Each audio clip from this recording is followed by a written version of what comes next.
A question I often get is, hey, Joe, where do you spend all your time in retirement? You got 24 hours in a day, you're not working, you're not thinking about work, you're not stressed about work, you don't have to, go to the idiot box TV and just sit on the couch all day. Where do you spend all your time and how are you not bored? So today I'm going to start a little series. They may not be in order, but a little series on things I occupy my time on. And I thought it may be interesting to you. So if we have not met, my name is Joe. I'm 59 years old. I can only say that for a few more weeks. I've been retired for 5 years now, and I'm sharing my journey to help you on your journey. A lot of what I'm trying to do is try to let you make the decision to maybe retire a year earlier because you got your finances straightened out, you know what you're going to be doing, you know what you're retiring to, and you're just hearing my journey. I'm not trying to give you a prescription for retiring early, but telling a story that may increase your confidence. So let's get into it. Folks, today's piece is I'm fascinated by history, by people, by philosophy, investing, and all things retirement. Okay? One of the things that I co-started was a discussion group. We're calling it Nob Hill Academy. Now, Nob Hill is a tavern and a landmark around the area that we live in. There's 5 members on this group.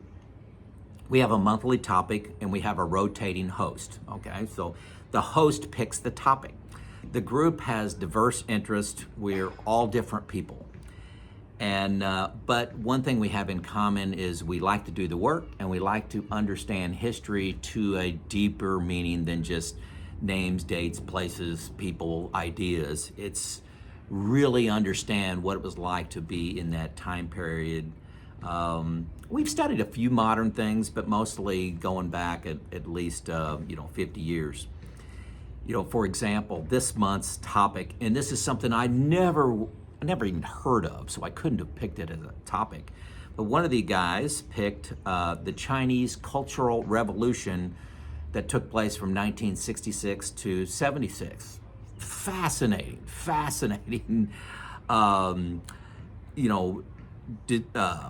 Process and uprisings that happened in China at the time, sponsored by the government. A lot of people died.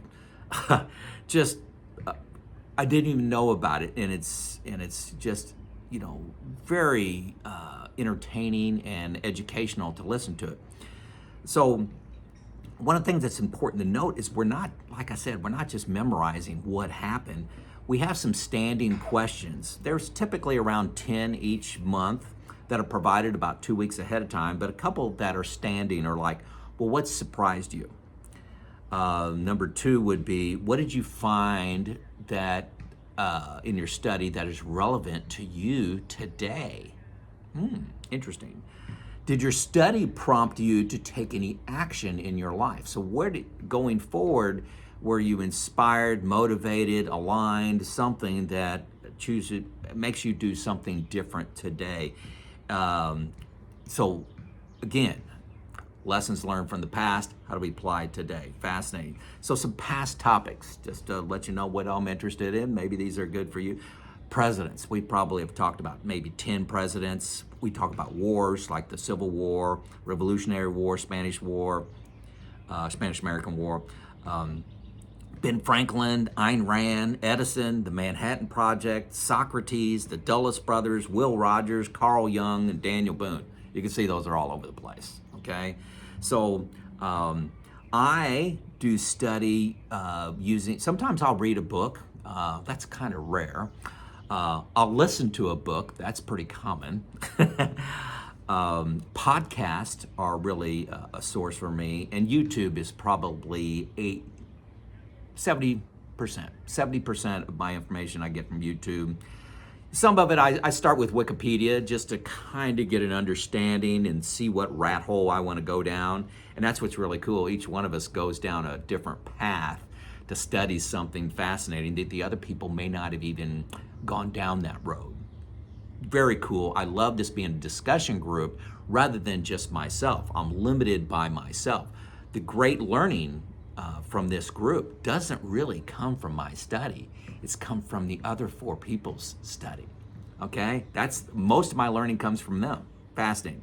I do have earbuds, little earbuds, wireless things that when I'm exercising, when I'm on my elliptical, which I do like 5 days a week, I have a TV there and I broadcast my YouTube up there, so I'm always learning something. I'm not listening to music. I'm watching a video on the Chinese Cultural Revolution or on Ben Franklin or something like that.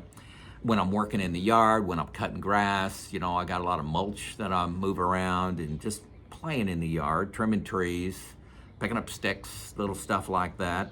I'm listening to something educational, good chance. Sometimes when I'm just sitting on the porch. That's probably my main time that I'm consuming information is when I'm just sitting out like this, when I'm not talking to you. Okay, so addition to, this study group, I have an addiction to audiobooks. The Libby app, Libby, Libby, gets you access to all of the audiobooks and books, I guess, ebooks that are in the library. So I get on that Libby app and I reserve a few books, just like you're going to the library. I can reserve this book, this book, this book, this book, and then they'll send me a notice when it's available. Or I can, if it's available, I can get it right away. I also listen to some music. Sometimes I'm in that mood. And then podcast. So favorite podcast. Philosophize This. Really, there was like 10 years worth of, I can't think of the guy that leads this now, but Philosophize This really goes back to Socrates and Aristotle and Plato and just talks about, actually before, about 4 or 5 people before that, and talks about the evolution of philosophy through the years up to present day. I like the Rational Reminder podcast that's on investing. It's out of Canada, but I love that group. The Way I Heard It is Mike Rowe. He tells interesting stories about history and people. It's kind of a play on Paul Harvey's The Rest of the Story. Hardcore History by Dan Carlin. Fabulous, fabulous. Dan Carlin is a great storyteller, and he makes you feel part of the event that he is going through. The best one, it's not out there free anymore, but was World War I. World War I, 27 hours. Fabulous. I've listened to it twice. You can buy it for like $3 or something like that. But that is fabulous if you're interested in World War I at all. Something you should know, just interesting topics. Jordan Peterson, I like him. He's a psychiatrist. Joe Rogan, you've heard of Joe Rogan, I'm sure. He has interesting guests on talking. So I spend a lot of time, on podcast. Maybe you'll see me sitting on the couch inside in the wintertime or the porch outside, or when I'm driving or exercising. It's amazing how much time you have in retirement to choose what you want to spend your time on. So you can watch something, reality TV on, watch something crazy and not grow, or you can learn something. I choose to learn things. I get asked a lot, hey Joe, you mentioned books. Who's your favorite author? Real easy answer to that. Right now, and this will evolve and change, it's Ryan Holiday. He is a Stoic writer. He's a young guy. I think he's like 35 or something like that. But he's written some books on taking Stoic philosophy from 2,000 years ago and brings it to today, and puts a lot of examples in there in a very convincing way. I love Stoicism. A couple books that I've read. Each one of these, I would say, when I say read, I mean listened to. I'd say at least 3 times I've listened to all these books. The Obstacle is the Way, great one. Ego is the Enemy, very good one. Discipline is Destiny. Stillness is the Key. Courage is Calling. And Lives of the Stoics. I promise you, reading any one of these books, you will take action in your life today. That's a promise. Tell me if you don't in the comments. Tell me if you don't. Folks, I can't imagine working. 59 years old, I have no time to work a 10-hour job. Absolutely none. I cannot imagine being bored in retirement. All the information that's available to you through YouTube, you know, what you're watching right now, if you organize that in a certain way and you have certain passions, and these passions can change through your retirement. You don't have to have the same passion the day you retire and 5 years later. But, you know, I have to say no an awful lot. I get asked to volunteer for this, and this. Can you do this? Can you do this? And it's like, oh my gosh. It just, you know, there's nonprofits that I am involved in. I have my parents that I help out. I have this study group.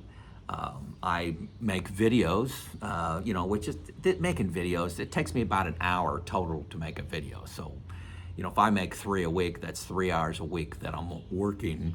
But this is a hobby. This is a hobby. I like learning things, and then I experience things, and then I share them with you and decisions that I made in the finance and retirement under that umbrella. I try to schedule no more than one thing a day. You know, I think I'm busy when I got one thing to do in a day. Always remember, and this is something that I don't know who to give credit for this, but the days in retirement are long.